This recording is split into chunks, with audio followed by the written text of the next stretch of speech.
They say money makes the world go round, but what if money itself is an illusion, a mirror built from promises?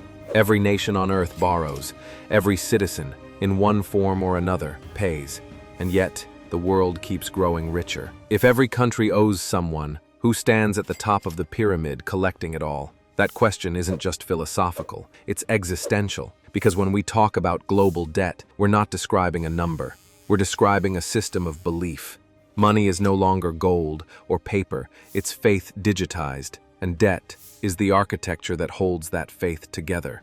The United States owes $38 trillion, Japan $9 trillion, the European Union $14 trillion. Even the oil-rich and export-strong Saudi Arabia, Germany, China owe more than they own. But if everyone's in debt, who's the creditor? Every empire begins with a shortage of something real. For England in the late 1600s, that shortage was gold. Wars had drained the treasury, the kingdom's vaults echoed with emptiness. So, King William III turned to the merchants, the private lenders of London.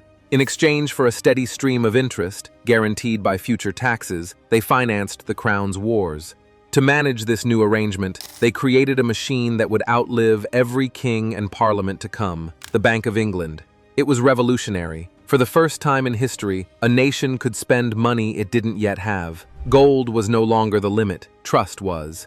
That trust was recorded, not as treasure, but as paper, a promise stamped with royal authority, the birth of the government bond.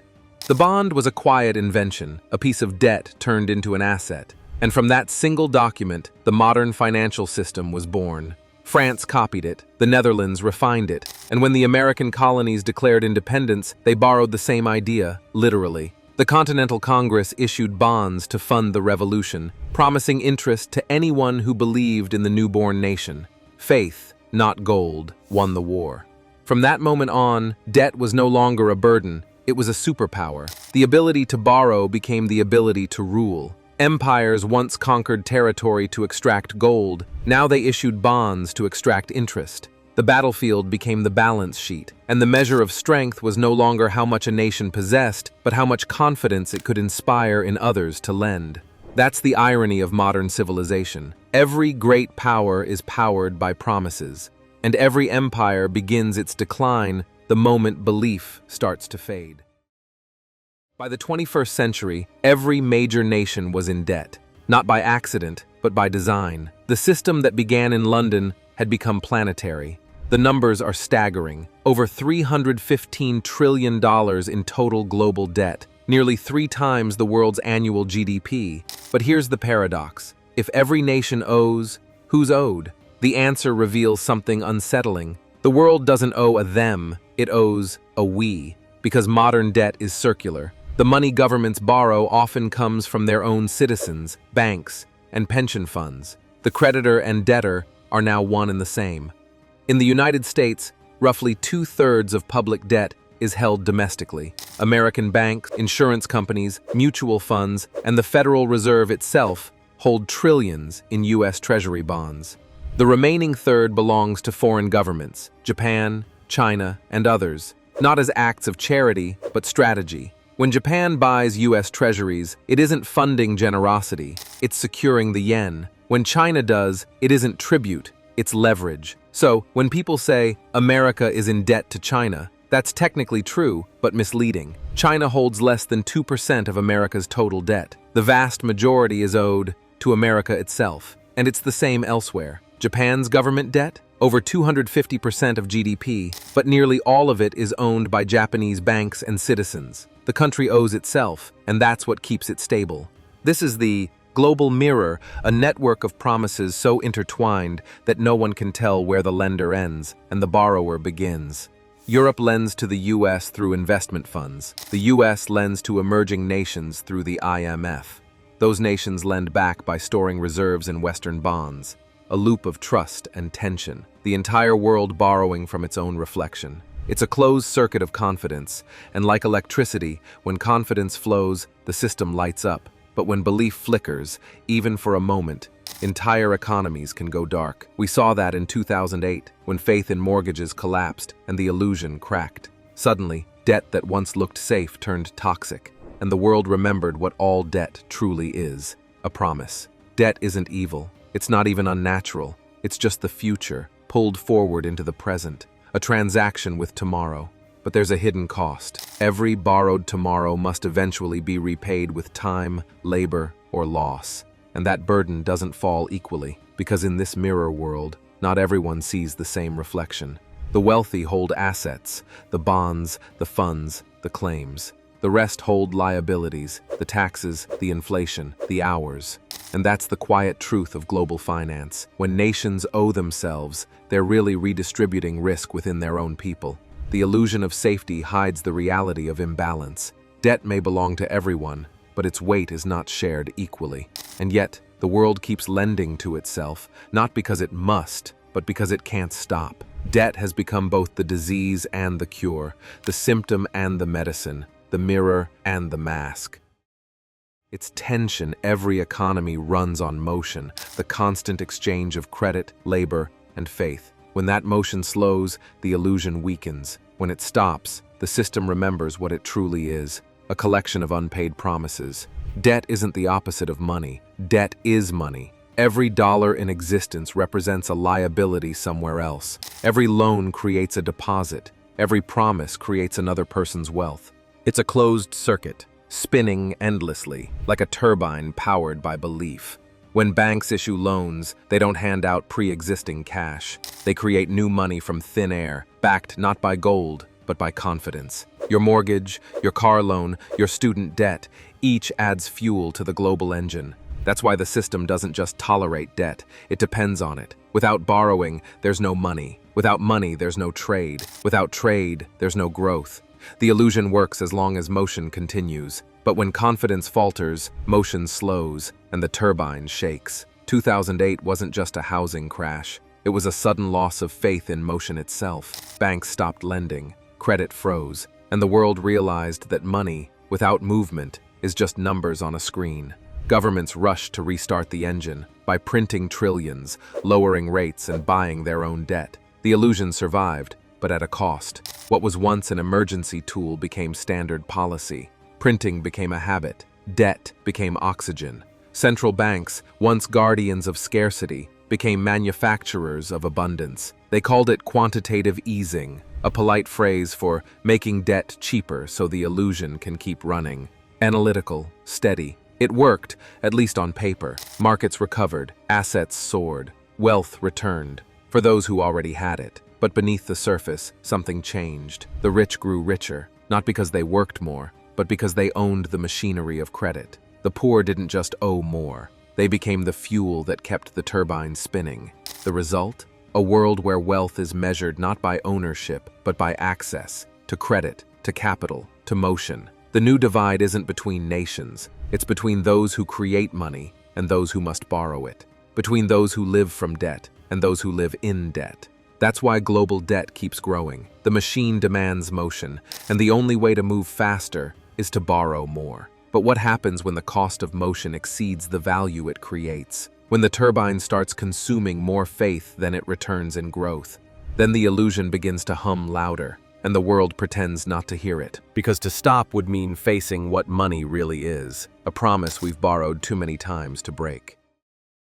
Power doesn't flow from who earns. It flows from who lends. In a world built on credit, control belongs to those who can create it. Every government bond, every loan, every digital dollar, a thread in a vast web connecting borrowers to lenders and lenders to rules. When a developing nation borrows from the IMF or the World Bank, it's not just taking a loan, it's inheriting a script. The terms arrive dressed as reforms: cut subsidies, open markets, sell state assets, freeze wages. Each line written in the language of stability. But stability for whom? For the lender, it ensures repayment. For the borrower, it rewrites sovereignty. History calls it structural adjustment. Citizens call it survival.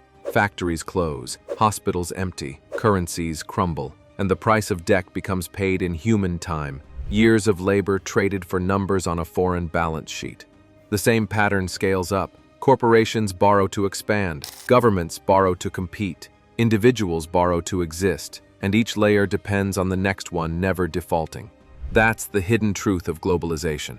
What looks like interdependence is often dependency. A network where the periphery keeps the center alive. Rich nations lend money they create. Poor nations repay with resources they can't replace. Africa sends minerals. Asia sends goods. The West sends credit and interest invoices.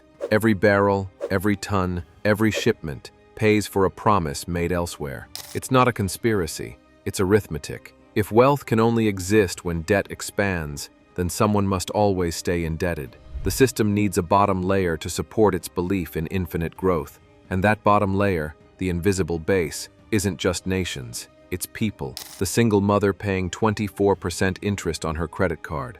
The farmer borrowing seeds from a lender who also owns the land. The worker chasing overtime to keep up with rising rent. They are the true collateral of the modern world. Debt isn't slavery by chains, it's slavery by choice, engineered through necessity. You can refuse a master, but how do you refuse a mortgage, or a grocery bill, or the cost of living itself? That's how modern control hides in plain sight, not through force, but through finance. Not by taking freedom, but by pricing it. Every generation inherits the illusion that they're free because they can borrow, but freedom bought on credit is just a more comfortable kind of captivity. And the most obedient societies aren't those most controlled, they're those most indebted. Because when debt becomes identity, obedience becomes automatic. Every illusion ends the same way, not with noise, but with silence. Debt has become the pulse of civilization. Every beat, another promise. Every pause, another crisis avoided by printing one more tomorrow. For decades, governments and central banks have played the same symphony. Borrow, refinance, repeat. They call it fiscal policy. But it's closer to alchemy, turning debt into wealth by naming it differently. In this world, repayment isn't the goal, renewal is. Old debt becomes new debt becomes normal. And as long as belief holds, the illusion breathes.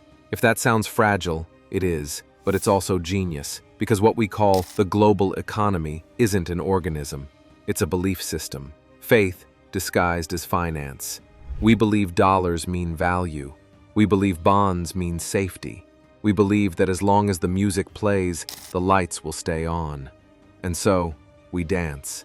Nations, banks, corporations, families, each step synchronized to a rhythm we didn't choose but cannot stop hearing. The United States will never pay off its $38 trillion debt. Japan will never pay off its $9 trillion. Europe will never settle its 14 trillion euros. Not because they can't, but because doing so would break the illusion that keeps money alive. If every debt were repaid, the world's money supply would vanish, banks would go silent, markets would freeze, trade would collapse, the turbine would stop turning. To destroy debt is to destroy money. To keep money alive, debt must grow. That's the secret few dare to say aloud. Our wealth depends on perpetual borrowing. Our prosperity depends on infinite trust. And trust, once shaken, doesn't crash the system. It reveals it. Greece learned that in 2010, Sri Lanka in 2022, Argentina again and again. Each time the same pattern: collapse, bailout, austerity, repeat. The machine resets, but the fuel, belief, runs thinner each cycle. If the 20th century was about industrial power, the 21st is about narrative power. Who can keep the story of money believable the longest?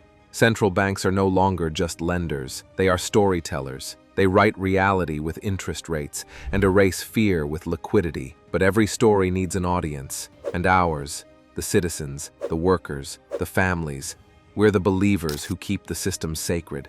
We buy the bonds through our pensions. We fund the interest through our taxes. We feed the system through our faith in tomorrow. That's why inflation isn't just a number. It's a language, a quiet tax on belief. It punishes those who save and rewards those who play the game. It keeps the wheel spinning. And still, we call it progress. But there's another layer, one more fragile than all the rest, the human one. Because at the end of every line of credit, there's a life. A worker trading hours for stability. A nation trading sovereignty for survival. A generation trading peace of mind for one more chance at security. Debt isn't evil. It's human. It's the desire to have today what we can't yet afford to earn. It's hope with a price tag. But when hope becomes a system, When belief itself becomes collateral, the illusion stops being financial and starts becoming existential. We've built a world that measures success not by what we own, but by how much others believe we can repay. And maybe that's the real illusion, that wealth is ever separate from debt, or that nations can owe themselves without consequence.